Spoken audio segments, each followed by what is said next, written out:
యాకోబు ఇక్కడ భక్తిని నటించే వేషధారుల్లో మేటిగా వ్యవహరిస్తున్నాడు.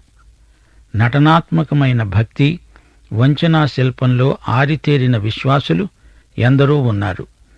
ప్రభువు నడిపిస్తున్నాడు అని చెప్పి విడ్డూరపు పనులు చేసేవారున్నారు. ప్రార్థన అనే ముసుగు వేసుకొని అందులో అన్ని వికృతమైన పనులు చేసే భక్తులకు శ్రమ. ఇలాంటి మోసాన్ని, కపటాన్ని, వంచనను ప్రభువు సహించడు. ఇస్సాకు అంటున్నాడు, నా కుమారుడా, నీవు ఏశావు అనే నా కుమారుడవో కావో నేను నిన్ను తడివి చూస్తాను, దగ్గరికి రా. యాకోబు తన తండ్రి అయిన ఇస్సాకు దగ్గరికి వచ్చినప్పుడు అతడు అతణ్ణి తడివి చూచి అన్నాడు, స్వరము యాకోబు స్వరమే కాని చేతులు ఏశావు చేతులే. యాకోబు చేతులు అతని అన్న అయిన ఏశావు చేతుల వలె రోమములు గలవి అయినందున ఇస్సాకు అతనిని గుర్తుపట్టలేక అతణ్ణి దీవించి అడిగాడు, ఏశావు అనే నా కుమారుడవు నీవేనా? నేనే అన్నాడు యాకోబు. అంతటా ఇస్సాకు అన్నాడు, అది నా వద్దకు తీసుకురా.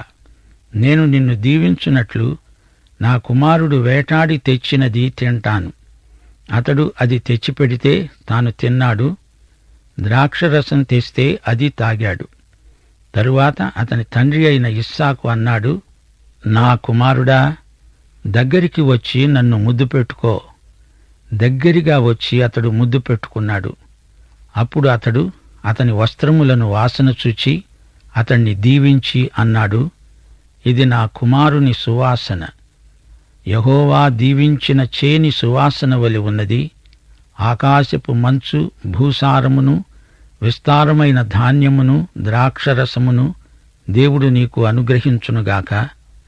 జనములు నీకు దాసులవుతారు, నీకు సాగిలపడతారు. నీ బంధుజనులకు ఏలికవై ఉండు. నీ తల్లి పుత్రులు నీకు సాగిలపడతారు.